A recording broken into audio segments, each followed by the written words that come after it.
รานุเถระพระสังฆพระสงฆ์องค์สามเณรทุกรูปทุกองค์ด้วยความเคารพอย่างสูงสุดยิ่งครับผมสวัสดีเจเจแล้วก็ขอแสดงความนับถือลุงหนาน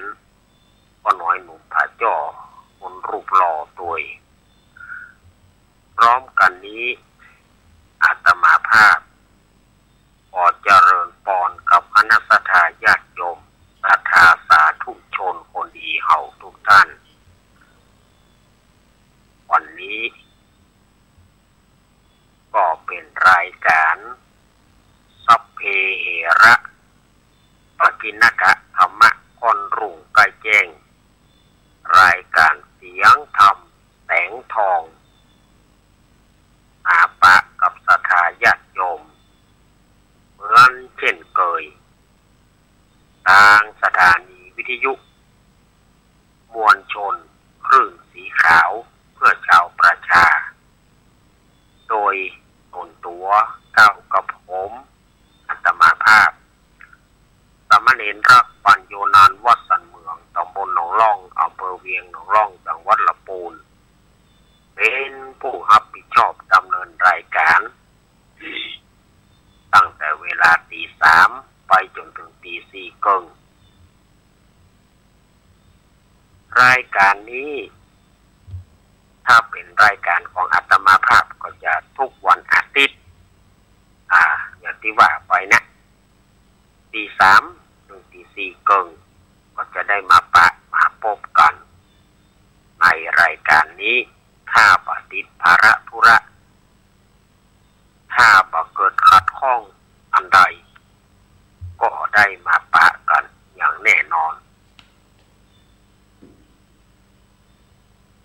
ก่อนที่เราจะได้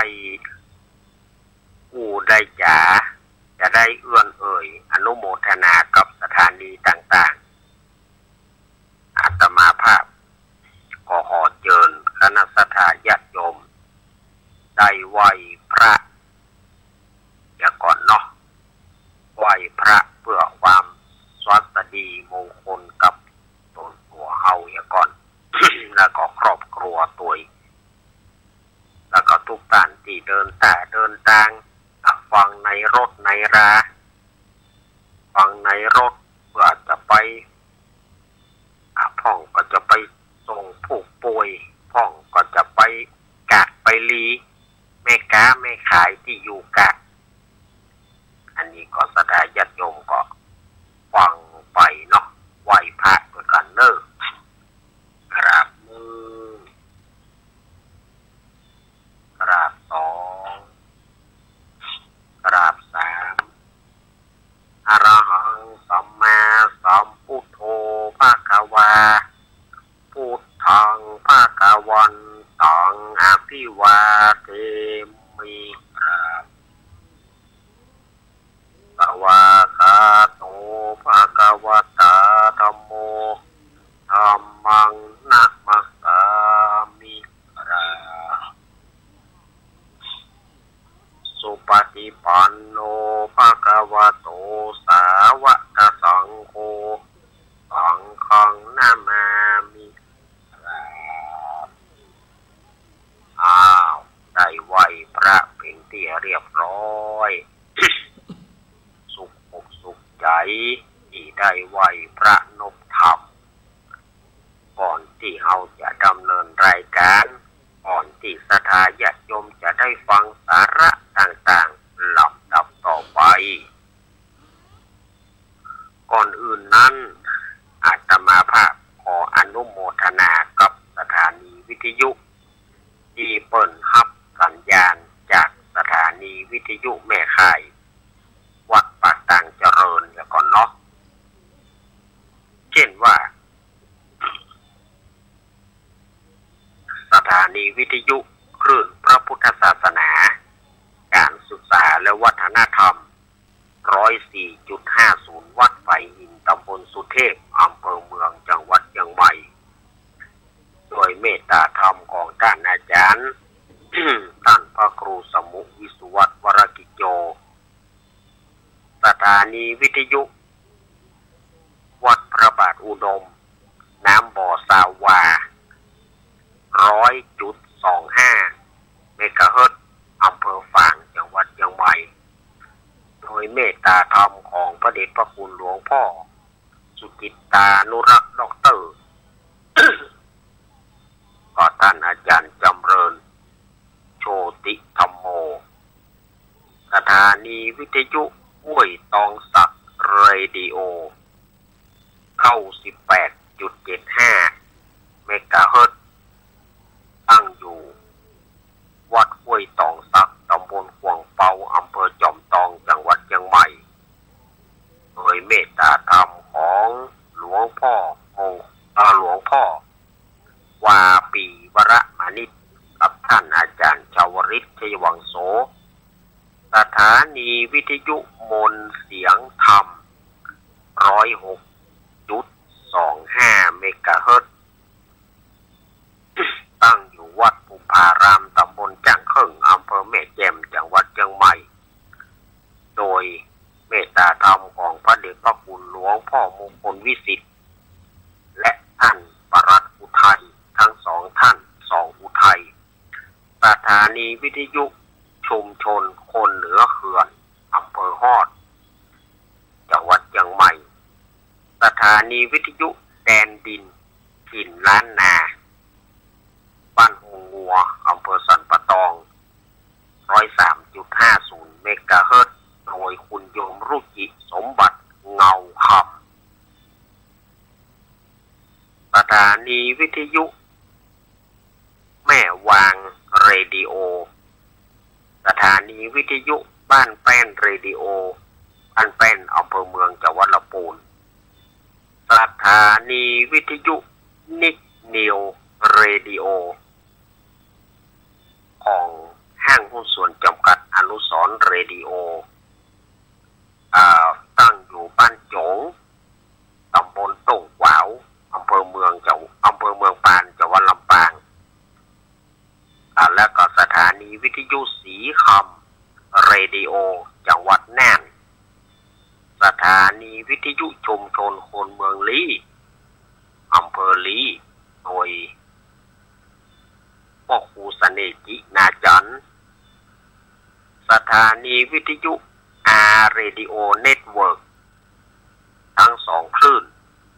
และสถานีวิทยุวิทยาลัยสงฆ์นครลำปาง 106.50 ตั้งอยู่วัดบุญญาวาสวิหารจังหวัดลำปาง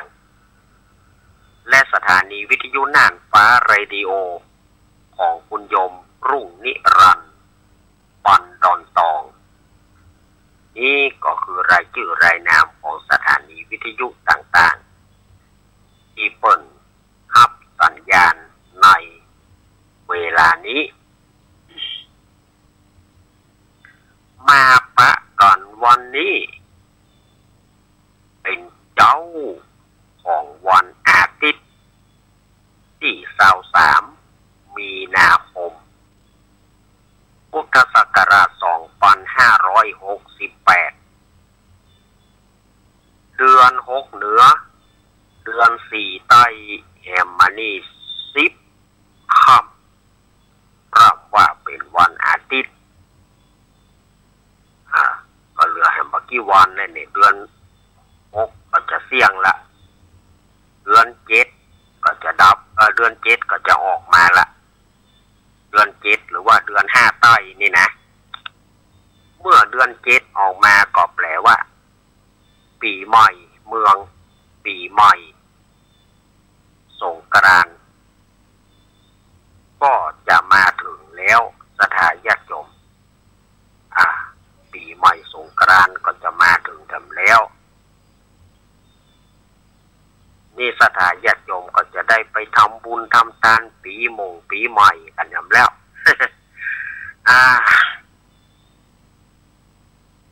มันก็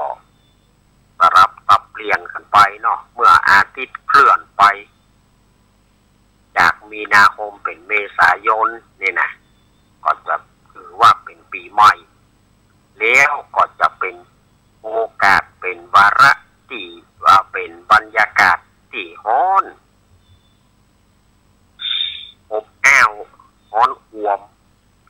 นี่มี2 ฤดูหนาวกับร้อน2 ฤดูนะเมื่อเจ้าเป็นฤดูหนาวเมื่อตอนจนถึงเมื่อคืนเป็นฤดูร้อนบางที่บางแห่งก็มีพายุฝนโดยศรัทธาญาติโยมก็ระมัดระวังเนอะเพราะว่าลมปีใหม่ลมหัวปีญาติโยมก็ระมัดระวังตัวก่อนที่จะได้ผู้ได้เอ่ยกันถึงสาระต่างๆนั้น อาตมาก็ขอแจ้งประกาศข่าวสารงานบุญเนี่ยก่อนเนาะงานของอาตมาภาพงานวัดอาตมาภาพก็ใกล้มานักแก่ละศรัทธาญาติโยมก็เจิญร่วมงานประเพณีสลงน้ำพระธาตุเจดีย์พบโชคทวีสลีสันเหมืองณวัดสันเหมืองตำบลหนองล่องอำเภอเวียงหนองล่องจังหวัดลำพูนก็คือวัดของอาตมาเองเนาะ วันที่31 มีนาคมและก็1 เมษายนที่จะถึงนี้ ขอเชิญชวนคณะสัตยาติโยมไปร่วมเอี่ยวไปร่วมทำบุญสลงน้ำพร้อมกันวันที่31นั่นก็เป็นวันตกแต่งดาแล้วก็เป็นวันแห่น้ำสงน้ำพระธาตุแล้วก็จะมีการต่างๆจัดแต่งดากันวันห้างน้อยนั้นแล้วก็ภาคกลางคืนก็จะมีการสวดมนต์ตันมีการเทศธรรมมีการสวดเบิกมีการโกนเข้าบรรทุปายาตแล้วก็มาจนถึงเจ้าตรู่เนาะก็จะได้มีการเปิดตาพระเจ้าไข่ตาพระเจ้าคนเขาว่าเสกซ่อมย้อมยกพระพุทธรูปพระเจ้ากุฎนกุองค์เปิดถวายมาเอาก็มาได้มีการเสกซ่อมย้อมยกมาได้มีการบวชอันนี้ก็จะมีการบวชเสกซ่อมย้อมยกพระเจ้าเป็นตนเป็นองค์ตึงพระธาตุเจดีย์ศรัทธาญาติโยมก็จะไปลืมเนอวันที่31 มีนาคมและวันที่1 เมษายนเนาะขึ้นห้วยตองซักออกละขอบคุณท่านอาจารย์ท่านพระครูอภิวัฒนวิกรมเนอครับขอบคุณท่านบิ๊กบอสเนอออกละอาตมาเปิดไว้ตั้งนอกเนาะตะกี้มันดับไปหลายนาทีก็โลนี่ตะกี้ งานวัดอาตมานี่ก็ยังศรัทธาญาติโยมที่มีจิตเจตนาอยากให้ร่วมสังฆทานก็ชุดละถ้าชุดน้อยก็300 บาทชุดใหญ่ก็ 1,000 บาทอันนี้อาตมาก็บอกกล่าวศรัทธาญาติโยมนะเผื่อว่าศรัทธาญาติโยมอยากให้เป็นเจ้าภาพอยากให้ร่วมกองบุญกองกุศลนี่ก็โยมวาสนานาบอนมันก็ฮับมา3 ชุดแม่สีทอนเปรมจิตกับแม่เขียวเปิ้นก็ร่วมกัน2 ชุดถ้าใครจะร่วมก็ยังได้อยู่เนอใครอยากจะทำบุญกับกันจะเอาสังใหญ่ก็ได้จะสังน้อยก็ได้หรือว่าญาติโยมจะฮับ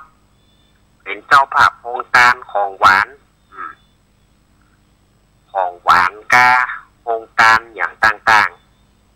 ของกินของว่างานนี่ก็ต่อมมะม่วงเนาะ หน้านี่นะต่อมมะม่วงเอาเมืองพ่องเมืองพ่องต่อมมะม่วงกาไอ้อย่างกาไปอยากจะมาร่วมเอามาเป็นโครงการก็แจ้งที่อาตมาได้เนอ089 214 0135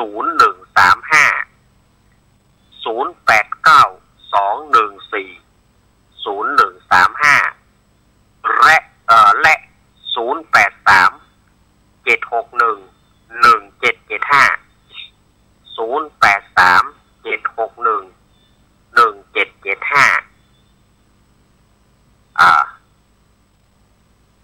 เชิญชวนฝ่ายจะมาออกโครงการก็แจ้งที่อาตมาเนอะและอาตมาก็จะแจ้งกับ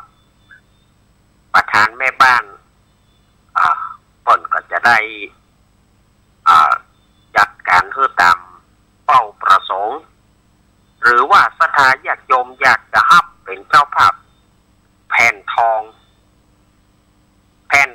นี้สำหรับเอาไว้ปิดแต่นธรรมะเพราะว่าบัดเดี๋ยวนี้ทางหลวงพ่อเบญจมินทร์เปิ้นอยู่วัดพระธาตุสลีจอมทองเปิ้นได้มีจิตเจตนาสร้างแต่นธรรมะเป็นธรรมะแบบเก่าเนอะธรรมะแบบเก่าธรรมะสูงนั่นนะเปิ้นมีเจตนาเปิ้นสร้างเปิ้นมีไม้ของเปิ้นเองแล้วเปิ้นได้สร้างเพื่อถวายไว้กับวัดสันเหมืองญาติแล้วทีนี้ประกอบขอความร่วมมือจากศรัทธาญาติโยมว่าหลวงพ่อแปลงแล้วเนอะแต่ก็สำหรับแผ่นทองนะก็ญาติโยมก็ปิดเอาญาติโยมมีส่วนร่วมบุญร่วมกุศลถ้าใครจะปิดแผ่นทองใครอยากจะบูชาแผ่นทองก็แผ่นละ9 บาทเนอะแผ่นละ9 บาทก็ติดต่ออาตมาตามเบอร์ที่แต่กี้เนาะ0892140135และ0837611775เนาะเมื่อมาปะกันแล้ววันนี้จะได้นำเอาตำนานของสังขารล่องตำนานปีใหม่เมืองตำนานสังขารล่องมาหรือฟื้นให้กับศรัทธาญาติโยมได้ฟังกันอันนี้ยายน้อยกัดนักเปิ้นขอยายน้อยกัดนักเปิ้นขอไว้แต่ว่าเมื่อแลงเปิ้นว่าขอเอาเหล้ากำเนิดซึ่งสถานีใดก็บ่ได้ยินเปิ้นเล่าขอท่านอาจารย์เอามาเล่ากำเนิด อาตมาถึงนำเอามาเล่าก่อนนะศรัทธาญาติโยมเพราะว่าตำนานใดๆถ้าอาตมาหูอาตมาจะเอามาเล่ายกเว้นเหี่ยวว่า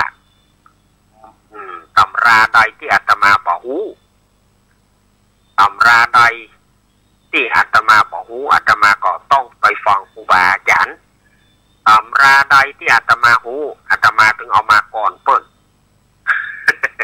เรียกว่าเซียวก่อนเปิ้นละพอเซียวก็บ่ได้ศรัทธาญาติโยมเอาก็จะได้นำเอามาเผยแพร่สู่ศรัทธาญาติโยมเกิดวันใดวันหนึ่งอาตมาภาพล้มหายตายจากไปศรัทธาญาติโยมก็จะบ่ได้หูในสิ่งที่ควรหูและศรัทธาญาติโยมก็จะบ่ได้รับเรื่องต่างๆจะบ่ได้หูเรื่องต่างๆอันนี้อาตมาภาพก็ได้เอามาเล่าสู่ศรัทธาญาติโยมได้ฟังกัน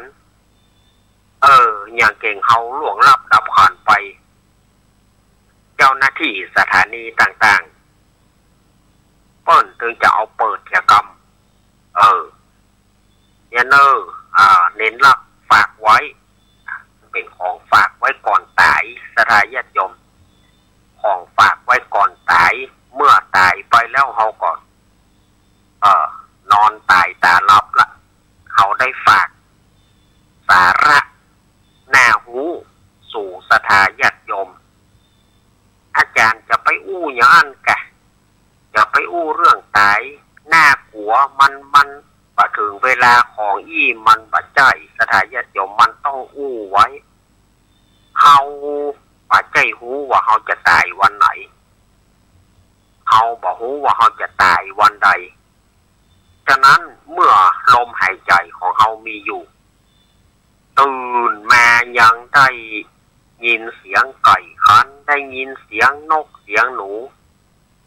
เขาขัดใจทำขัดใจเล่ามีอะไรอย่างก็ขัดใจเอาออกมางัดเอาออกมาเผยแพร่กันก่อนที่เขาจะมาได้เผยแพร่ออกอากาศสู่สถานญาติโยมเพื่อวันไหนมาตายไปแล้วนอนกึ่งดึงแล้ว ของมันเป็นสัจธรรมที่แน่นอน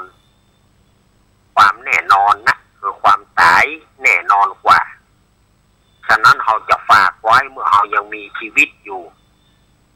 เนาะขอบคุณยายน้อยยายน้อยกัดนัดที่ว่าขอนำเอาตำนานสังขารหล่องเอามาเล่าคือกำเนิดจะเล่าคือฟังแล้วนะ เมินมาละแน่สถาญาติโยมเนาะเมินมาละอันนี้เกิดขึ้นในสมัยพุทธกาลตำนานสังขารหล่องนี่นะแต่มันจะมีก่อนพุทธกาลนะก่อนสมัยเจนบาลุกอุกอุ๋ยละ ที่เปิ่นมีตำนานสังขารหล่องแต่นี้ผู้ที่กลางแสงใจคือพระเจ้าประสิทธิโกศลแห่งแคว้นโกศลในกรุงสาวัตถีนั่นนะพญาประสิทธิโกศลเปิ้นมีความสร่างสังกา ว่าเมื่อยามพระอาทิตย์จากราศีมีนเข้าสู่ราศีเมษอันนี้ญาติโยมอาจจะฟังแล้วไอ้อย่างเป็นราศีมีนไอ้อย่างราศีเมษราศีมีนก็คือเดือนมีนาคมนั่นนะเพราะว่าราศีมีนส่วนราศีเมษก็คือเมษาเมษก็คือเมษาเมื่อพระอาทิตย์จะเคลื่อนจากราศีมีนเข้าสู่ราศีเมษเหตุนั้นเปิ้นว่าสังขารหล่อง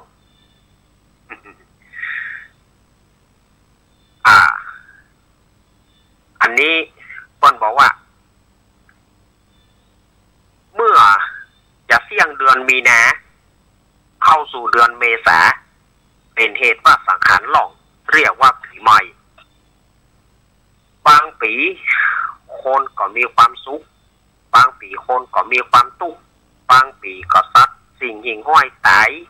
บางปีก็คนตายบางปีก็เจ้าพญากดกดขี่โคมเหงเต็งเต็กไผ่ฟ้าประชาชนหรือได้รับความเดือดร้อนบางปีก็เข้าโอนแรงบางปีก็คนเจ็บตายบางปีก็สัตว์เจ็บตายต่างๆนานามันจะเกิดขึ้นเป็นอย่างเอี้ยบางปีก็ตุกบางปีก็สุกบางปีฝนแรงบางปีน้ำท่วมมันเกิดอะไรขึ้นนี่พระเจ้าประสิทธิโกศลเปิ้นก็สร้างสังกามาว่าสังขารหล่องหรือว่าปีใหม่เนี่ยอย่างมันถึงเกิดเหตุการณ์อย่างนี้เปิ้นก็จวนเอาบริวารทั้งหลายเข้าไปสู่ที่วัดเชตวันมหาวิหารเพื่อไปเข้าเฝ้าพระพุทธเจ้า เมื่อไปถึงถวายบังคมแล้วก็กราบทูลถามองค์สมเด็จพระสัมมาสัมพุทธเจ้าว่าพันเตภควาข้าแต่องค์สมเด็จพระสัมมาสัมพุทธเจ้าในเมื่อพระสุริยะในเมื่อพระอาทิตย์จะเคลื่อนย้ายจากราศีมีนเข้ามาสู่ราศีเมษ เหตุว่าสังขารหล่องเป็นเหตุไฉนคนทั้งหลายบางปีตุกบ บางปีสุกบางปีฝนแรงบางปีน้ำท่วมบางปีแมงบงนักบางปีงูนักบางปีเข้ากล้าบ่พอกินบางปีไม่ยิงตายเกิดลูกจบ อันนี้เปิ้นว่าอีนะบางปีเจ้าพญาคมเหงเต็งเต็กไฟฟ้าประชาชนหลีดไถไฟฟ้าประชาชนได้รับความเดือดร้อนบางปีก็ปลูกข้าวก็บ่ได้กินปลูกข้าวปีก็ตายคอปลูกข้าวดอกก็ตายแดดก็ได้กินบางปีก็มีโรคภัยไข้เจ็บมีโรคอย่างต่างๆเกิดขึ้นกับบ้านกับเมืองบางปีก็ถูกเกิดทุกพิกภัย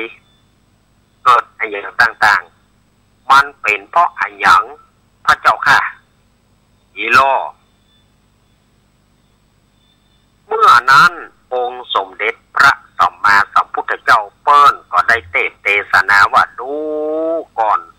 ดูกระมหาราชเหตุว่าเป็นด้วยสังขารเหตุว่าพระอาทิตย์เคลื่อนจากราศีมิถุนเข้าสู่ราศีเมษก็คือว่าจากเดือนมีนาคมไปถึงเมษายนเนี่ยเหตุว่าสังขารล่องก็ยังที่มหาราชถาม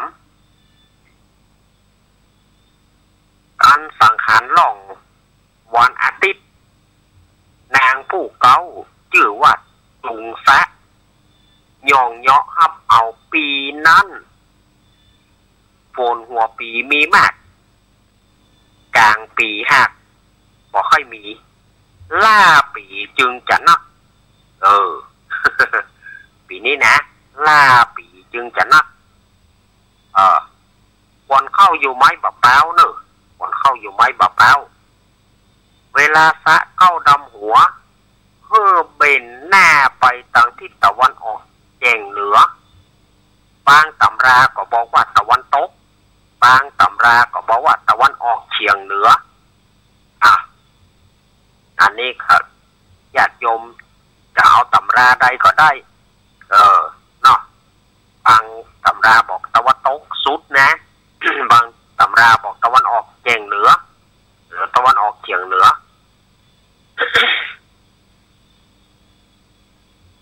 ขมอมอยู่ที่หน้าผากอุปเจกะ ขมอมอย่าไปอยู่ที่หน้าผากการกินีอยู่ที่หน้าผากเสนียดจันไรอยู่ที่ปากเอาน้ำส้มปล่อยเจ็ดเหี่ยดีแล้วเนาะอันนี้มันว่าอีนะว่าเล่นสถาญาติโยมบาดไหนเนอะเข้าปีนี้ข้าวหนมจอกจะเป็นใหญ่ข้าวหนมไข่จะเป็นพญาข้าวควบจะเป็นใหญ่กว่าข้าวหนมแผ่นตั้งหลาย ข้าวมันควบหรอข้าวควบเนาะทัดลงมาก็จะเป็นข้าวแคบทัดลงมาจะเป็นข้าวแตน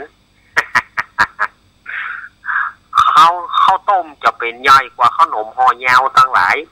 ข้าวหนมจอกจะเป็นพญาแก่ข้าวหนมห่อสั้นตั้งหลายดอกมันแต่งกินนะ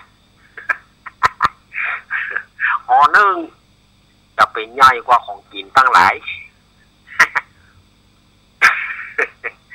แต่ไปคือสถาญาติโยมได้ไข้หัวกันเนาะคือสถาได้ไข้หัวกันคือได้เครียดเนาะคือสถาได้นั่งไข้หัวกันพวกนอนไข้หัวกันไปตัวเพราะจะรับละเขานี่คือเขาได้อู้คนเดียวนี่เขาก็ต้องมีกลเม็ดเคล็ดลับ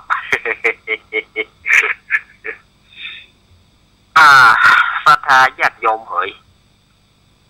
แต่ปีนี้ดอกอย่างจะเป็นพญาดอกย้ายหน่อยดอกยังปิ้นพญาดอกเบิ้ลบอกกันเลยย้ายหน่อยเนอะเขาก็ไม่เคยหู้เนาะเรื่องพญาดอกเนาะ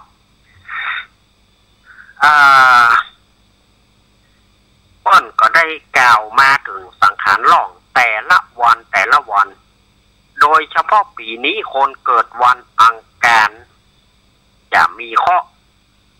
อันนี้ตำรามันอาจจะบัดตรงกัน ญาติโยมอาจจะหูแถมอย่างหนึ่งอาตมาอาจ ตมานี่หูมาจากเอาในธรรมเมืองเปิ้นบอกว่าปีนี้คนเกิดวันอังคารจะมีข้อคือปู่จาอย่างเนอะป้อนานไปปู่จาเตียนที่ป้อนานก็ดีไปปู่จาเตียนที่ตู้เจ้าก็ดีสะเดาะข้อปู่จาโจกอย่างเนอะอันนี้ก็ตามนานของสังขารล่องแต่ละวันเปิ้นจะมีลำดับนะแต่เขาเนื่องด้วยเวลาเขาจำกัดที่นี่เปิ้นก็บอกว่าเหตุไหนจึงเรียกว่าสังขารล่องเอาครับละพระเจ้าประสิทธิโกศลก็ถามว่าแล้วสังขารเนี่ยคำว่าสังขารล่องเนี่ยมีจริงหรือพระเจ้าค่ะหรือว่านางสงกรานต์หรือว่าสังขารเนี่ยมีแต่กาหรือว่าเป็นแค่ตำนานเป็นแค่หลอกเด็กข้ามอมฉันก็อยากจะหูขอพระองค์เล่าให้ฟังคำเตอะพระพุทธเจ้าค่ะยามนั้นองค์สมเด็จพระสัมมาสัมพุทธเจ้าเปิ้นก็ได้บอกว่าดูก่อนมหาราชอ่านว่าสังขารมาญาติโยมเลยอ่านว่าสังขารหรือว่านางสงกรานต์มันมีแต่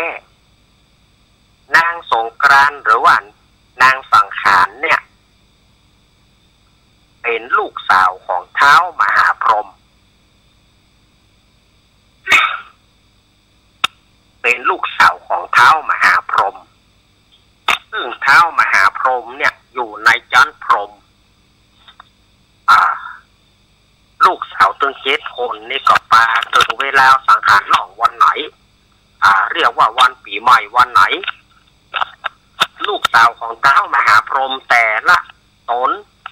ก็จะนำเอาหัวป่อล่องไปแห่ไปสู่ในทิศปนเขาว่าไปที่เขาไกลล่าก็จะแห่ไปที่เขาไกลล่าเอาหัวป่อไปไว้เพราะเหตุไฉนต้องแห่หัวป่อบ่เว้นแต่ละปีมันมีเรื่องเล่าอย่างนี้พระพุทธเจ้าพูดว่านะมันมีเรื่องเล่าอย่างนี้เดิมทีนั้นแรกเริ่มเดิมทีนะแต่ก่อนมาหลังนั้นน่ะจะมียุคใดบอกว่ามันพระพุทธเจ้าว่ามีในสมัยหนึ่งมีเศรษฐี2 ผัวเมียอันนี้นะต้องเท้าความมาก่อนนะมีเศรษฐี2 ผัวเมียสร้างบ้านอยู่เป็นเศรษฐีบ้านเก่าบ้านเงาของตระกูลนี้มีเข้าของนักโสด90 โกฏเป็นหมายนะ90 โกฏก็คือ900 ล้านดุตาญาติโยมมีคนมีก็มีแต่มีว่าจอมปอกไหนขอป้อเจ้าวอไหนของวักขอมีเข้าของ90 โกฏ900 ล้านก็เนื้อสดาญาติโยมหนักแต่หนักว่าเศรษฐีนี่ก็มันทำบุญทำทานเหมือนกันนะแต่งงานกันตั้งแต่อายุเศรษฐีพ่อใจอายุ16เศรษฐีแม่หญิงอายุ15ได้แต่งงานกันแกบอกมีลูก เอาจนพออายุพอล่วงเลยไปจนพออายุล่วงเลยไปจนอายุพอแก่ละก็ยังบ่มีลูกเด้อทีนี้ฝ่ายเศรษฐีก็ปากันไว้เตปาอารักษ์ต่างๆเวลาจะเดินทางไปไหนก็จะไปไหว้ขอให้ได้ลูกขอให้ได้ลูกสักคนหนึ่ง แต่ขอให้มีปัญญาเฉลียวฉลาดเนอะก็ไปไหว้เทวบุตรเทวดากูคืนไปไหว้สิ่งศักดิ์สิทธิ์ที่ไหนพระธาตุเจดีย์ไม้สลีมหาโพธิเศรษฐี2 คนนี่ก็ไปไหว้จนในที่สุดนั้นน่ะหินปันทุกัมพลศิลาอาสของพญาอินทร์ปกตินั้นหินปันทุกัมพลศิลาอาสของพระอินทร์น่ะนุ่มนวลแต่วันนั้นเกิดแข็งกระด้างแล้วไปปอฮ้อนเหมือนถ่านไฟพญาอินทร์นั่งมาได้ฮ้อนก้นโยกก็เลยว่าเกิดอะไรอย่างขึ้นนี่กับหินปันทุกัมพลแต่นนั่งของเรานี่กูเตื้อมันอ่อนนุ่มเหมือนสำลีแต่วันนี้มันเกิดอะไรอย่างขึ้นมันนั่งมาได้ฮ้อนก้นแล้วไปปอแข็งเกิดอะไรขึ้นหรือว่าจะมีไผมาลู่ตำแหน่งพญาอินตาธิราชพญาอินตาเปิ้นก็เอาตาติบมาส่องมาในเมืองจมปูมนุษย์ เขารู้ว่าเศรษฐีเดือดร้อนนะเศรษฐีเดือดร้อนพอมีลูกอาตมาข้ามขั้นตอนไปสถานญาติโยมเดี๋ยวก็ปิกมาถึงตอนนี้เนาะในหมู่บ้านของเศรษฐีเนี่ยซ้ำไปอยู่ละแวกคนขี้เหล้า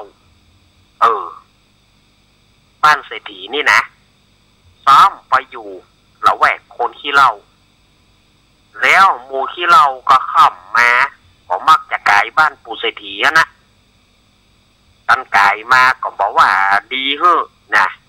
กายมาก็หิวเฮาว่าประชดประชันปู่เศรษฐีเนี่ยเศรษฐีว่าแต่คนเฮาคนใดบ่มีลูกเกิดมาจากหน้านี่นะ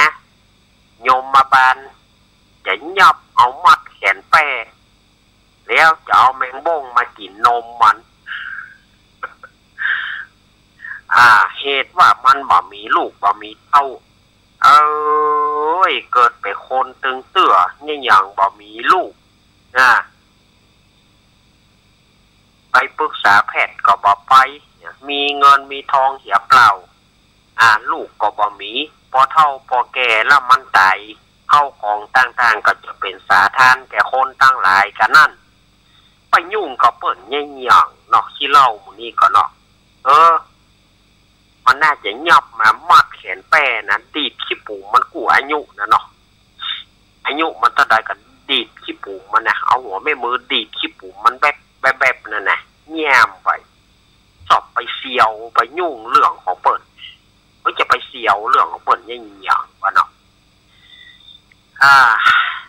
มีเงินแต่บ่มีความสุขลูกก็บ่มีสู้เฮาบ่ได้เนี่ยการหิมล้มหิมตายบ่มีเงินบ่มีทองถึงเฮาจะเป็นขี้เหล้าเมายาแต่ก็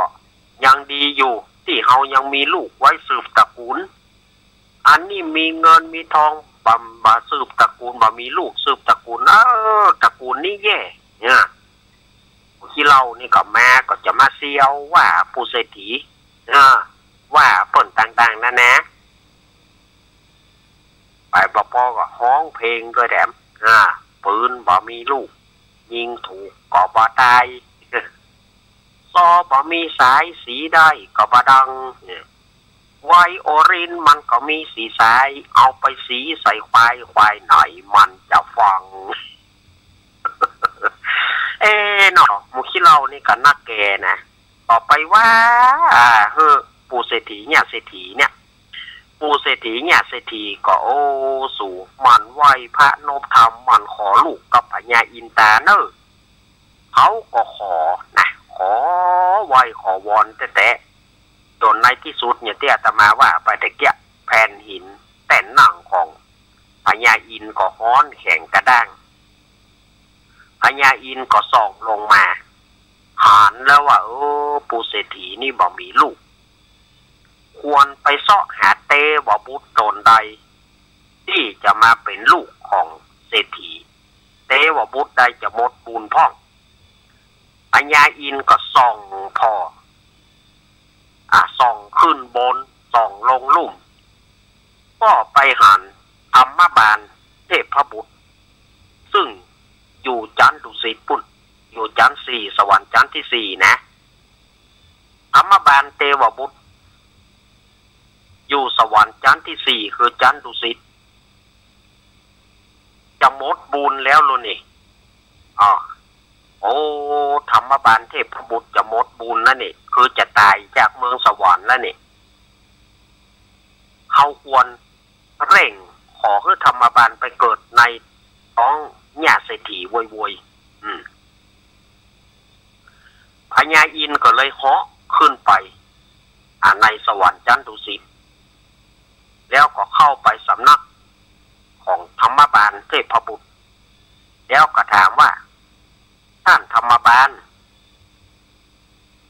ท่านหูตัวก็ท่านจะตายแล้วนะธรรมบาลก็สะดุ้งนะข้าเจ้าจะตายแล้วค่ะท่านพญาอินเครื่องประดับของท่านเศร้าหมองหมดละเสียงของท่านก็แหบเหือก็ออกจากเก้าปีกท่าน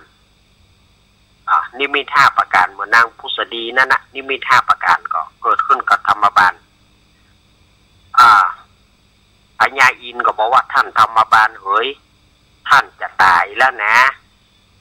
พุทโธเนอร์ธัมโมเนอร์สังโฆเนอร์ข้าจะตายแล้วกันนี่ข้าเจ้าจะตายแล้วกับพญาอินเอาละว่าแต่ว่าท่าน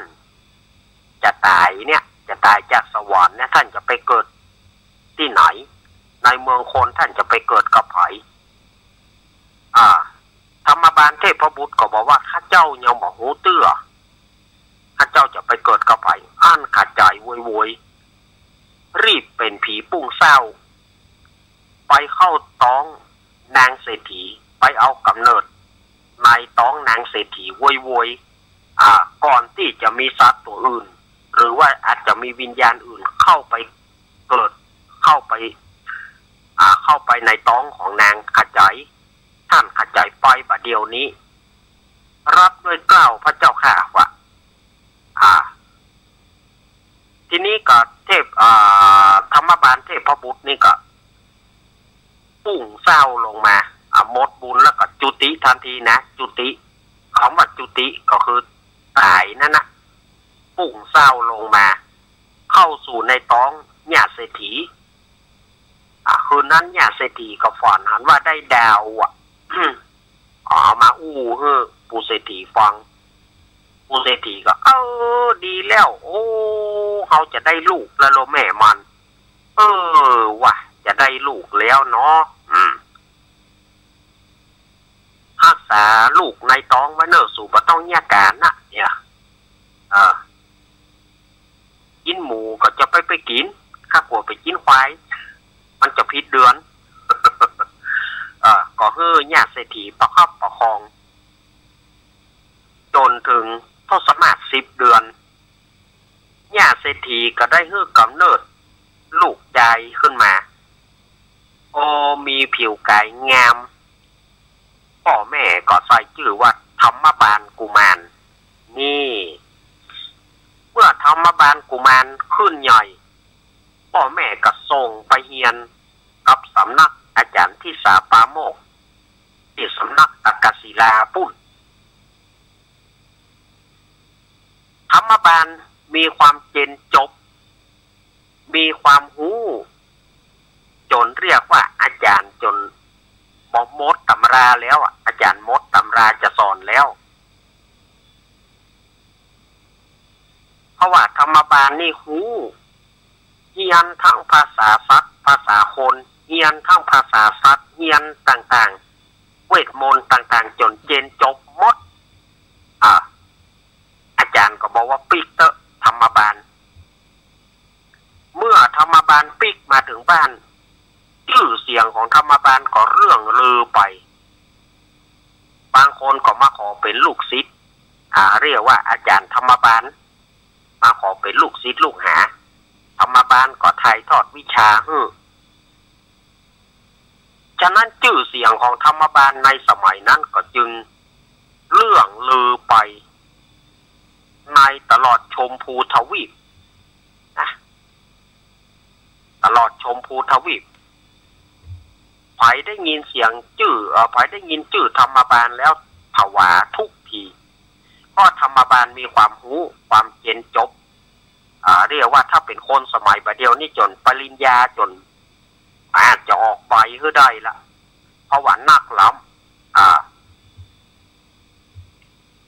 ธรรมบาลชื่อเสียงของธรรมบาลเนี่ยดังไปถึงเมืองพลยังปะเตื้อชื่อเสียงของธรรมบาลนี่ก็ยังเรื่องลือไปถึงบนสวรรค์จันฟ้า16จันฟ้า15จันดินชื่อเสียงของธรรมบาลลือกระชอนไปจนถึงจันพรหมแน่ชื่อเสียงของธรรมบาลดังไปถึงจันพรหมดังไปถึงหูเท้ามหาพรหมยามนั้นเท้ามหาพรหมก็มาคิดใจว่าธรรมบาลเนี่ยจะมีความรู้มากนักขนาดไหนเราควรไปลองปัญญาธรรมบาลพอโดยการเขาจะไปพนันหัวกับมันถ้าหากว่ามันตอบมาได้เขาจะตัดหัวมันเลือดมันเขาจะเอาแป่งลูกหัวมันเขาจะเอาเส้นไหวเตะป่าอารักเรียบร้อยแล้วเขาจะโมกหัวมันเอามันเอฟเขาจะลองไปพนันหัวเขาจะลองไปพนันกับมันพอว่าธรรมบาลจะมีปัญญาเหมือนที่เขาว่าใจของเรียบร้อยแล้วก็เท้ามหาพรหมก็เหาะลงมาในเจ้าวันหนึ่ง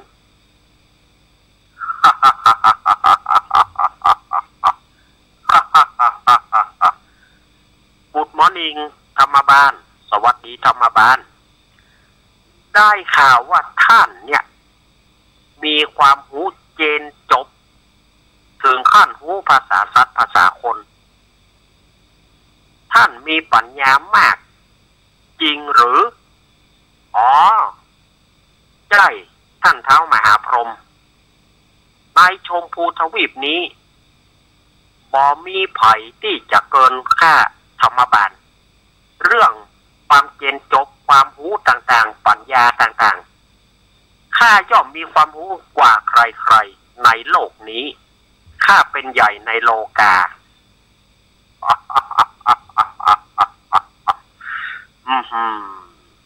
มีหน้าแล้ว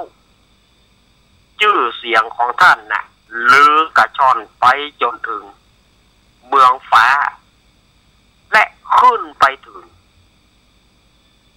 จันสุทาวาสจันของเฮาซึ่งเป็นจันพรหม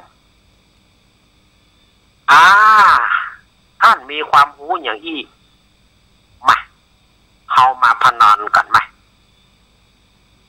ระหว่างข้ากับท่านเฮามีปัญหาอยู่3ข้อที่จะถามท่านถ้าท่านตอบเฮาได้เฮาจะตัดหัวเฮาเพื่อแก่ท่านแต่ถ้าท่านตอบปัญหาเฮาบ่ได้เฮาจะตัดหัวท่านแล้วเฮาจะเอาเลือดของท่านมาแบ่งลูกหัวของท่านเฮาจะเอาเส้นไหวเทพพยดาทั้งหลายพอเส้นไหวเสร็จเขาจะโบกหัวท่านเอาท่านมาแอบ พร้อมหรือยังธรรมบาลมาเลยท่านเท้ามหาพรหมท่านจะถามปัญหาอย่างแก้ข้าถามมาเลยดีมากข้าจะถามแล้วนะเมื่อเจ้าราศีคนเฮาอยู่ที่ไหน เมื่อตอนราศีคนเฮาอยู่ที่ไหนเมื่อคืนราศีคนเฮาอยู่ที่ไหน7 วันเนอธรรมบาลเอาเพื่อกำหนดท่าน7 วันหวังว่าเขาคงจะได้เลือดท่านมาแปลงลูกอย่างแน่นอนภายใน7 วันไปก่อนนะธรรมบาล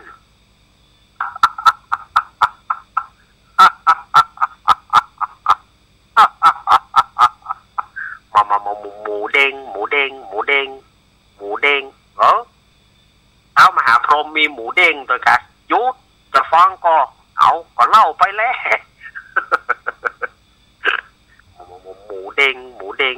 งฝันนี้เต้ามหาพรหมนี่แหละมาหมูเด้งอยู่กันแล้วเท้ามหาพรหมก็เหาะขึ้นไปเพื่อไปโฝนมีดเพื่อจะเอามาไว้ฟันคอธรรมบาลส่วนว่าธรรมบาลก็นึกใจ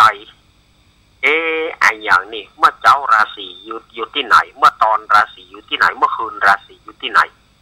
เอาแล้วเนี่ยนายพลโจรแต้มสถาญาติโยม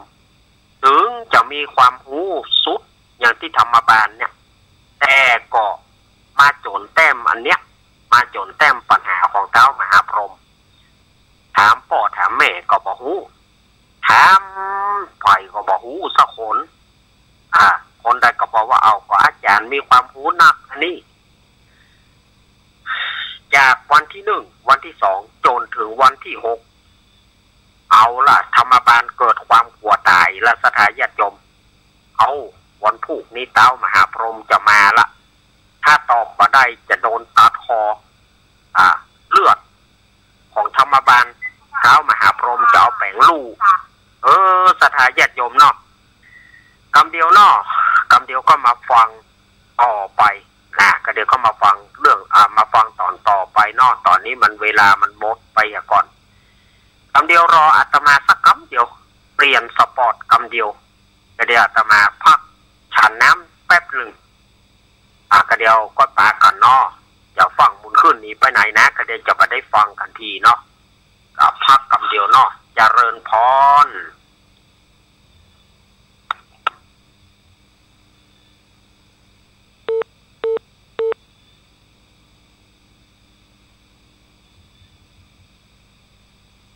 ครับ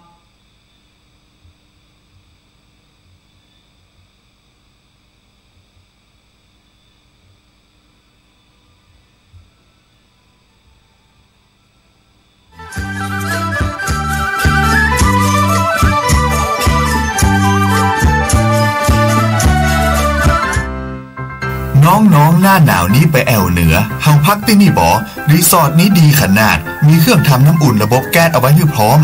แต่ก็ต้องระวังเนอะเครื่องทำน้ำอุ่นระบบแก๊สมีคนตายมาหลายรายแล้วจะอั้นเลยกะอ้ายก็นึกภาพเอากะเปิดเครื่องทำน้ำอุ่นระบบแก๊สในห้องน้ำถ้าบ่มีพัดลมดูดอากาศการหมุนเวียนของออกซิเจนมันจะดีได้จะใดในเมื่อการเผาไหม้บ่สมบูรณ์ก็เกิดการสะสมแก๊สคาร์บอนมอนอกไซด์สูดดมเข้าไปมันจะไปจับกับเม็ดเลือดแดงและทำให้เม็ดเลือดแดงจับกับออกซิเจนได้น้อยลงเมื่อออกซิเจนเข้าไปถึงปอดก็จะย่าให้คลื่นไส้เมาหัวหายใจยากจนถึงขั้นเป็นลมแล้วก็ตายได้โดยเฉพาะคนที่มีโรคประจำตัวเช่นโรคหัวใจโรคเลือดจางหอบหืดถุงลมโป่งพองโรคความดันโลหิตสูงซึ่งจะมีโอกาสสูงกว่าคนอื่นน่ากลัวขนาดเนาะมันก็บ่ถึงขนาดนั้นถ้าหารู้วิธี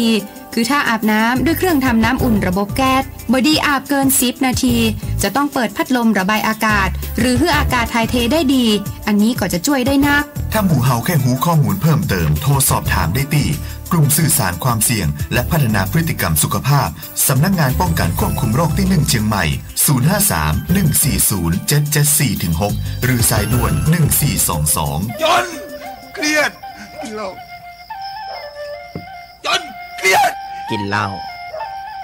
จนเครียดกินเหล้าจนเครียดกินเหล้าจนเครียดกินเหล้าจนเครียดกินเหล้าก็เลยยิ่งก็เลิกสิเหล้าอ่ะ เลิกเหล้าเลิกจนเริ่มต้นเข้าพรรษานี้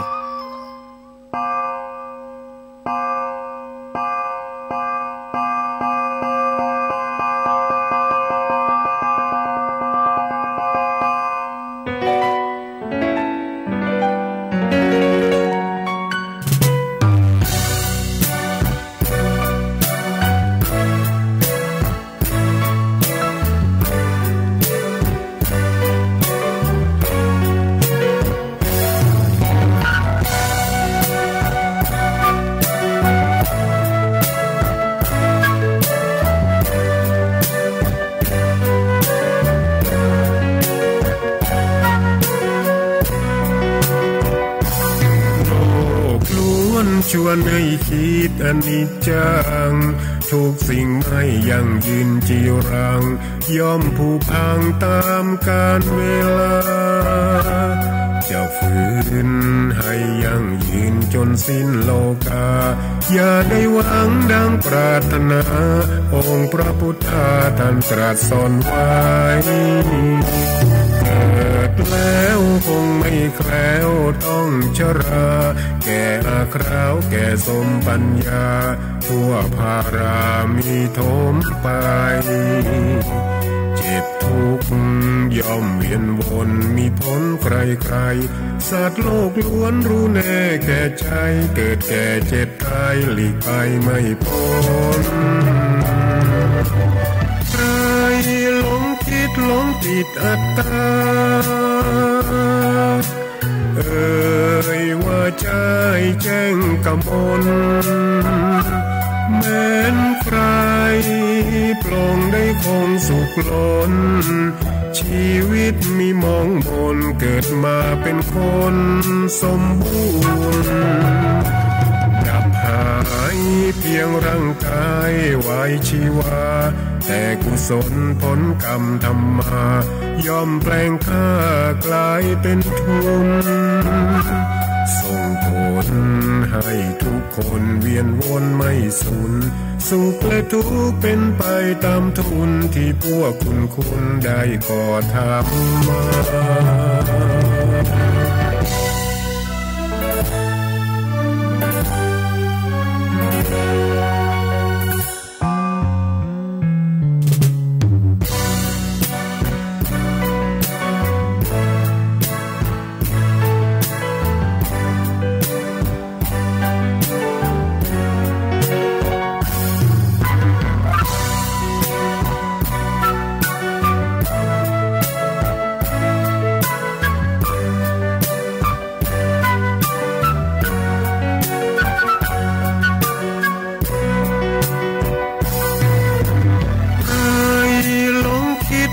ติดอัตตาว่าใจแจ้งกำมลแม้นใครปลงได้คงสุขล้นชีวิตมีมองมนเกิดมาเป็นคนสมบูรณ์ดับหายเพียงร่างกายไว้ชีวาแต่กุศลผลกรรมธรรมาย่อมแปลงค่ากลายเป็นทุนส่งผลให้ทุกคนเวียนวนไม่สูญสุขและทุกข์เป็นไปตามทุนที่พวกคุณได้ก่อทำมา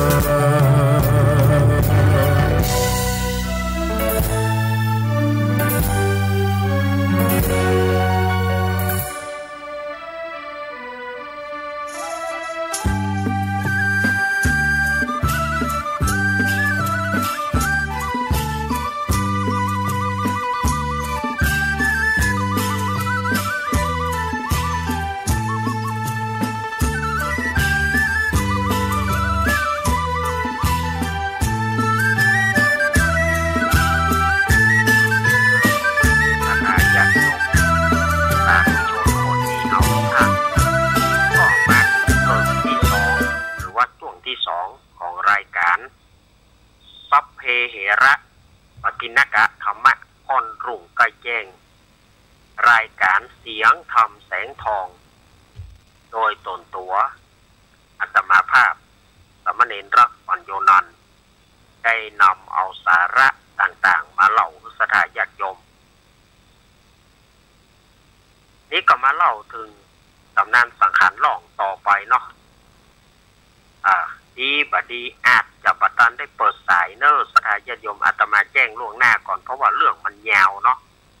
ถ้าวัดตันก็จะเปิดถ้าบัดตันก็บอกว่ากันเนาะตะกี้เนี่ยอาตมาได้เท้าความถึงว่าเท้ามหาพรหมไปแล้วก็ธรรมบาลก็มาคิดค่อยควรเนี่ยถึงคำถามเนี่ยถึงปัญหาของเท้ามหาพรหมแต่ก็แก้บ่ได้จนล่วงเข้าไปถึงวันที่6เมื่อวันที่6ธรรมบาลก็เกิดความกลัวตายละโอ้วันพุธนี้เท้ามหาพรหมจะมาละอย่างใดถ้าตอบมาได้เท้ามหาพรหมจะฟอนคอแน่ก็กลัวตายให้เนาะให้หนีเข้าไปในป่าเมื่อหนีเข้าไปในป่าก็ไปทอดมดอะไรตายยากอยู่ที่ปืนต้นไม้ต้นหนึ่งไปให้มดอะไรตายยากแล้ววันอย่างใดวันพุธนี้ตายแน่ๆคราวนี้ต้องตายแน่ๆตายบ่มีดำบ่ต้องโผล่ก็แล้วกันให้มดอะไรตายยากละทีนี้ก็ปรากฏว่ามีนกอินทรี2ผัวเมียอาศัยแปลงหางอยู่ที่ต้นไม้ต้นที่ธรรมบาลอยู่นั่นนะวันหนึ่งนกนางนกอินทรีผู้เป็นเมียน่ะก็ถามผู้เป็นผัวว่าสู้เฮยสู้ก็บอกไปเสาะว่าหากินข้าจะไปสู่ก็บอกให้ไปอยากกินอันนั้นอันนี้ก็บ่ได้กินจะไปทางใดสู่ก็บ่ให้ไปเลี้ยวสู่ก็บ่ไปเสาะว่าหากินเลี้ยวอี้ล้ำเหลือบ่ปากันตายวะแล้ววันพุธจะเอาอย่างมากินข้าขอถามสู่หน่อยแล้ววันพุธจะเอาอย่างมากินในขณะนั้นนกอินทรีผู้เป็นผัวก็ตอบว่าเธอจะไปเดือดร้อนอะไรที่รักเอ๋ยเธอจะไปเดือดร้อนเรื่องของกินของว่าได้อะไรอย่าไปเดือดร้อนบ้าเดือดร้อนจะใดต้องบัดใจตันเหมือนขาแล้ววันพุธเจ้าอย่ามากินใจเย็นก็ใจเย็นนะต้องข้านี่ก็ฮ้อนว่าใจเย็นที่รักที่ล่ะผลิตมันนะอาหารอร่อยยังคอยท่าพรุ่งนี้เปิ้นจะฆ่าธรรมบาลกุมารเลือดมันเท้ามหาพรหมจะเอาแป้งลูกหัวของมันเท้ามหาพรหมจะเอาแตนหัวหมูเอาเส้นไหวเตปาอาลักเสร็จเรียบร้อยแล้วก็จะโป๊ะเอามันมาเอฟเพราะว่าในฐานเนี่ยณที่ธรรมบาลเนี่ยมันถอยมันตอบปัญหาพรหมบ่ได้เท้ามหาพรหมจะฆ่ามันฉะนั้นชิ้นเนื้อมันก็เป็นของเราเธออย่าไปวิตกกังวลพรุ่งนี้ค่อยกินวันนี้อดไส้แห้งไปก่อนพรุ่งนี้ค่อยกินชิ้นเนื้อมันก็เป็นของเราอร่อยนะอย่าซีเรียสนะที่รักนะนี่หรอ ทีนี้นางนกตัวแม่ก็ถามว่าโอ้มันเรื่องคอขาดบาดตายทีเดียวกระสูมันเป็นเรื่องไอ้หยังอันล้ำเหลือมันเป็นเรื่องไอ้หยังล้ำเหลือคอขาดบาดตายมันก็เป็นเรื่องมันก็ไม่ถึงกับคอขาดบาดตายหรอกนะแต่ธรรมบาลมันถอยปัญญามันตอบปัญหาไม่ได้ฉะนั้นท้าวมหาพรหมก็จึงจะฆ่ามันเป็นปัญหาที่ยากขนาดนั้นกระสูนางนกผู้เป็นเมียก็ถามมันก็ไม่ยากหรอกเอาละข้าจะหูก่อนนี่ ปัญหามันไอ้อย่างใดล้ำเหลือสูข้าก็ไข้หูเหมือนกันหรอ สู่ช่วยบอกคือข้าได้ก่อ ปัญหามันก็อยู่ตรงนี้เท้ามหาพรหมถามว่าตอนเช้าราศีอยู่ที่ไหนกลางวันราศีคนเราอยู่ที่ไหนและกลางค่ำกลางคืนราศีคนเราอยู่ที่ไหนปัญหา3 ข้อแค่นี้แหละที่ธรรมบาลมันถอยมันตอบไม่ได้เท้ามหาพรหมจึงจะมีดฟันคอมันโอ้สู่นี่หรอนางนกผู้เป็นเมียนั่นนะ ว่าดีว่าแต่ข้าก็บอกหูล้อสู่เฮยสู่ปอจะหูปอจะบอกคือข้าได้ก่อว่าความหมายคำว่าเมื่อเจ้าราศีอยู่ที่ไหนเมื่อตอนราศีอยู่ที่ไหนเมื่อค่ำยามคืนราศีอยู่ที่ไหนสู่ลองบอกคือข้าล้อถ้าสู่หูนกอีซีผู้เป็นผัวนั่นแต่งโคตรเนี่ยข้าว่านะข้าจะฮื้อเต้ามหาพรหมป้อนคอสู่โดยปฐมบาลเนี่ยดีกะสู่มาเป็นเมียข้าได้อย่างใดอย่างมาเซอะมาซื่อฮะพอข้าไข้หูก็ข้าก็ตอบมาได้เหมือนกันรู้เนี่ยข้าจะฮื้อเต้ามหาพรหมป้อนคอสู่โดยปฐมบาลเนี่ยมานี่นั่งนี่นั่งนี่ฟังนะฟังนะฟังนะโอ้ยก็ฟังแล้วนะก็คือเปิ้นถามว่าเมื่อเจ้าราศีคนเฮาอยู่ที่ไหนข้าก็ขอตอบสู่ว่าเมื่อเจ้าราศีคนเฮาอยู่ที่หน้าคนเฮาตื่นมาล้างหน้าชื่นใจสบายใจสบายมือ อย่างอี้กระสูแล้วเมื่อตอนราศีคนเฮาอยู่ที่ไหนเมื่อตอนราศีคนเฮาอยู่ที่อกคนเฮาฮ้อนนักฮ้อนแหนเอาน้ำลูกอกเย็นชื่นใจจะอ่านบอกแล้วเมื่อค่ำยามคืนละสูราศีคนเฮาอยู่ที่ไหนเนี่ยข้าว่าข้าจะต้องฮื้อเต้ามหาพรหมฟ้อนคอสู่โดยปฐมบาลแน่เมื่อค่ำยามคืนราศีคนเฮาอยู่ที่ปลายเท้าปลายตีนคนเฮาก่อนจะนอนเอาน้ำล้างเท้าล้างตีนเข้านอนหลับสบายตลอดทั้งคืนธรรมบาลได้ยินยาก็โอ้ยดีใจเต้นเนอะลูกกระโดดโลดเต้นชัยโยย่าโมออกศึกข้าบาตายแล้วชัยโยข้ารอดตายแล้วข้ารอดตายแล้วขอบคุณนกเนอที่บอกคือข้าบาตายแล้วชัยโยบาได้กินเลี้ยวหาลืมจะไปบอกตึงดีนกก็เลยได้กินละนกอีซีนั่นนะปลาเดี่ยวเหี่ยวเนาะธรรมบาลก็จำไว้เมื่อเจ้าราศีอยู่ที่ไหนเมื่อเจ้าราศีอยู่ที่หน้าเมื่อตอนราศีอยู่ที่อกเมื่อค่ำยามคืนราศีอยู่ที่ปลายตีนเนี่ยค่ะท่องไว้จนถึงวันพุธเมื่อเจ้าวันที่7นั้นเท้ามหาพรหมก็เหาะลงมา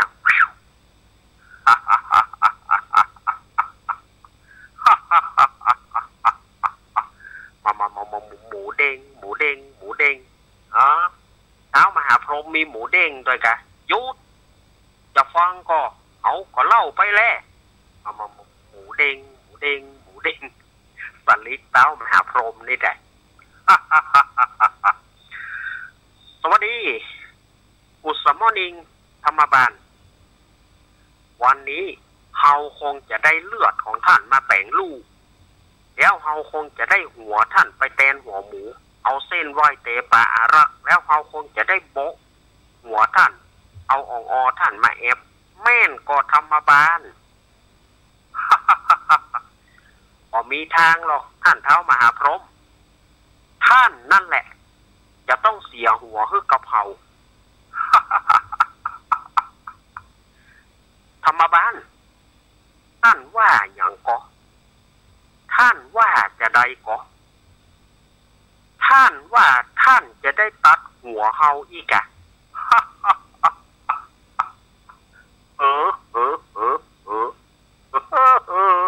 เนาะสนิทเท้ามหาพรหมนี่แหละไม่มีทางเราบอกว่าเท้ามหาพรหมเสียอย่างบ่มีทางท่านนั่นแหละจะต้องเสียหัวคือเขาบ่มีทางท่านเท้ามหาพรหมขึ้นชื่อว่าธรรมบาลแล้วจะตายยากนะท่านตอบปัญหาเฮามาก่อนก็เดี๋ยวก็รู้ว่าไผจะได้ตัดหัวไผเอาข้อแรกเนี่ยเมื่อเจ้าราศีคนเฮาอยู่ที่ไหนธรรมบาลตอบมาเมื่อเจ้าราศีคนเฮาอยู่ที่หน้าคนเฮาตื่นมาต้องล้างหน้าเย็นสบายใจสบายมือมันตอบได้ไอ้ยาอาเตือวัวซี่เรียวโอ้ยตายแน่บ่เฮ้ยเนี่ยเท้ามหาพรหมก็ย่อมแพ้เด้อก็ย่อมเหลือทำ2ข้อเหรอถึงข้าจะแพ้ไปข้อ1ธรรมบาลแต่ว่าข้อที่2ยังมีเตรียมเมื่อตอนหรือว่าเมื่อกลางวันราศีคนเฮาอยู่ที่ไหนธรรมบาลตอบมาเมื่อตอนหรือว่าช่วงกลางวันราศีคนเฮาอยู่ที่อกคนเฮาฮ้อนนักฮ้อนหนาเอาน้ำลูบอกเย็นชื่นใจมันตอบได้แหมแล้วโอ้ยตายเน่ปะตายกำนี้จะตายกำใด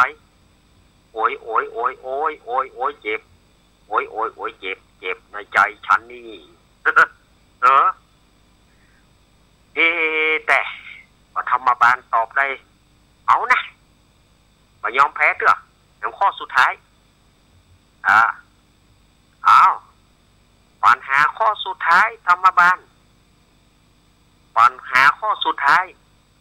ถามว่าแล้วเมื่อค่ำยามคืนราศีของคนเฮาอยู่ที่ไหนธรรมบาลตอบมาเมื่อค่ำยามคืนราศีคนเฮาอยู่ที่ปลายเท้าปลายตีนคนเฮาก่อนจะเข้ารับเข้านอนเอาน้ำล้างเท้าล้างตีนนอนหลับสบายตลอดทั้งคืนโอ้ยยาปะตายกำนี้จะตายกำใดโอ้ยข้านี่นอตายแน่กำนี้ธรรมบาลมันตอบได้ถึง3ข้อ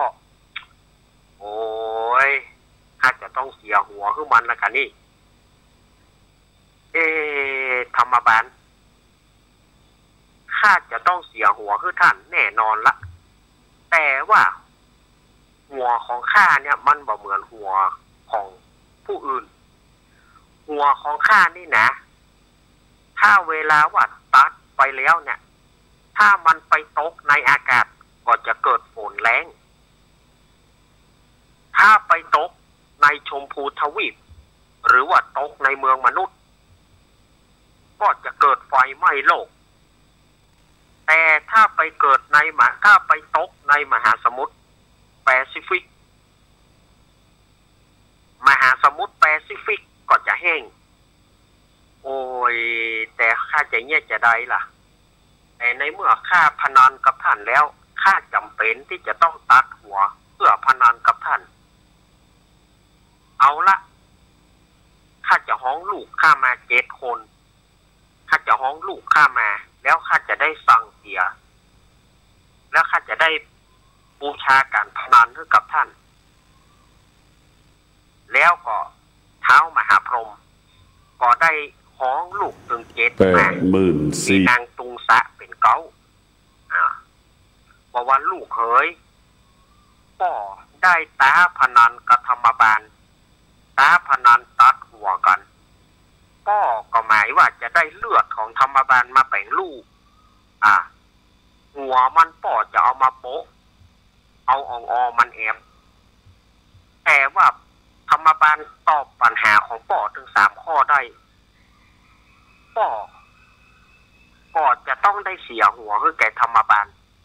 แต่ว่าหัวของป่อนั้นถ้าไปตกในอากาศก็จะเกิดภาวะฝนแล้งแต่ถ้าไปตกในชมพูทวีปในโลกมนุษย์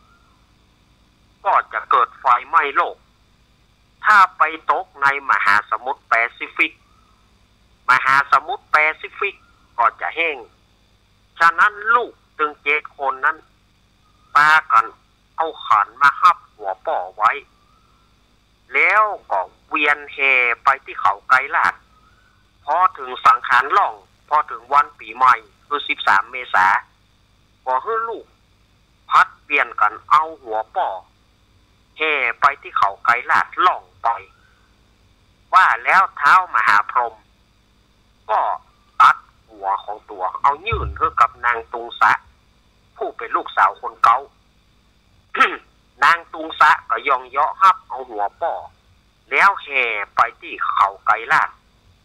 มาถึงแคมปีหนึ่งก็พี่น้องพัดกันมาก็เอาขันเนี่ยเพื่อบอกให้หัวป่อได้ตกอย่างที่ว่าถ้าหัวป่อไปตกในอากาศก็ฝนจะแรงถ้าไปตกในเมืองมนุษย์ก็จะเกิดไฟไหม้โลกถ้าไปตกในมหาสมุทรแปซิฟิกมหาสมุทรแปซิฟิกก็จะแห้งฉะนั้นลูกจึง7 คนก็จึงปากันพลัดเปลี่ยนกันเอาขันมาหับหัวป่อเมื่อถึงวันที่13 เมษายนสังขารล่องอันนี้คือเรียกว่าสังขารหรือว่านางสงกรานต์สังขารหรือว่านางสงกรานต์ที่เป็นตำนานศรัทธาญาติโยมเมาชีวิตเสียเวลาเมาสุราเสียความสำคัญเมาการพนันหมดตัวคบเพื่อนชั่วหมดความดีรถสายได้แล้วครับเป็นถึงเดี๋ยวเจจะไปฟังเปิ้นเนี่ยอย่างบัดแล้วจะไปโซนเนี่ยอย่างต้องมาบอกหูแล้วถ้าบอกว่าถ้าบัดตันก็คือบัดตันเฉยไว้บัดต้องปากอย่างนั้นสิ้นศรัทธาญาติโยมคนเฮานั่นการพนันป่าได้ทำเพื่อคนมั่งมีการพนันป่าได้ทำเพื่อคนเป็นดีมีห้างมีรถเสียรถมีนาเสียนามีบ้านเสียบ้านการพนันหมดตัวเพราะว่าจะเป็นเล่นอันใดถ้าขึ้นชื่อว่าพนันก็คือหมดเช่นว่าท้าวมหาพรหมนั้นอยู่ถึงจ้านเมืองพรหมปุ้นแต่ก็ด้วยอยากจะพนันก็เลยต้องเสียหัวให้กับธรรมบาลเรื่องนี้ก็จบลงเรื่องนี้ก็จบลงพอดีศรัทธาญาติโยมเนาะศรัทธาญาติโยมก็โอ้บัดตานแล้วนี่ศรัทธาญาติโยมเฮ้ยจะเปิดสายมันบัดตานละฉะนั้นขออภัยกับศรัทธาญาติโยมเนอะอาตมาอยากจะเปิดสายแต่มันบัดตานละเพราะว่ามันเหลือเวลา4 นาทีถ้าเปิดสายก็จะได้น้อยเดียวฉะนั้นวันนี้อาตมาภาพเล่านิทานยาวไปหน่อยก็ขอเปิดสายเนอะวันนี้สุมายายหน่อยตัวเนอะมันได้เปิดสายเนาะเพราะว่าเวลามันแตนละเวลากระชั้นชิดเหลือเวลานิ้วเดียว เหลือเวลานิ้วเดียวมันแตนละต่อไปก็เมื่อจบรายการอาตมาภาพก็เชิญศรัทธาญาติโยมได้ฟังพระเดชพระคุณท่านอาจารย์ท่านพระครูวรธรรมนาถเจ้าคณะตำบลสันติสุขอำเภอไดหล่อเปิ้นจะได้มาเล่ามาเทศธรรมมาเล่าปกิณกะธรรมต่างๆคือศรัทธาญาติโยมได้ฟังแล้วก็ต่อจากนั้น6 โมงถึง 7 โมงก็จะเป็นรายการธรรมะจากยอดดอยโดย ยท่านอาจารย์วรรณชัยชยานันโทวัดพุทธศรีคิรีอุ่นแปะอำเภอจอมตองอันนี้สถานญาติโยมก็ท่าฟังเนอร์ตอนนี้ก็อาตมาภาพก็จะได้เวลาที่จะได้กล่ำลาละขอนิมนต์ท่านอาจารย์หลวงพ่อท่านพระครูวรธรรมนาถขึ้นสู่ธรรมะลำดับต่อไปก็เวลาของเก้ากับผมจวนจะเสี่ยงละเอาไปจะได้กระเจิญจวนคณะสถานญาติโยมเนอะมาเหี่ยวมาแหวงกันงานประเพณีวัดสันเหมืองเนอะวันที่31มีนาคมและก็1เมษายนสถานญาติโยมก็มาร่วมกินร่วมทานกันเนอะเนาะใครจะรับสังฆทานหรือว่าจะมาออกโครงทานอย่างใดก็แจ้งอาตมาตามเบอร์ที่อาตมาฮื้อไปตะกี้เมื่อนี่ก็อาตมาก็ขออำลาสถานญาติโยมไปด้วยเวลาเพียงแต่เนาะแล้วเดี๋ยวก็ได้พักเปลี่ยนสปอร์ตแล้วก็เมื่อเปลี่ยนสปอร์ตแล้วก็จะได้ปะกับท่านหลวงพ่อท่านพระครูวรธรรมนาถลำดับต่อไปวันนี้ขอขอบคุณทุกเสียงทุกสถานีที่เอื้อเฟื้อเวลาให้กับเก้ากับผมอาตมาภาพผิดพลาดประการไหนขอสุมาอภัยในความบัดสะดวกนี้ตัวหวังว่าโอกาสหน้าก็คงจะรื่นรมนะวันนี้ผิดพลาดประการไหนขอสุมาอภัยวันอังคารก้อยปะอาตมาใหม่เนาะวันอังคารก้อยปะอาตมาใหม่วันนี้อาตมาภาพลาไปก่อนอภิวาทนาสีริสานิจังวุธาปัจจยิโนยัตตาโรธรรมวัฏันติอายุวันโนสุขังพระ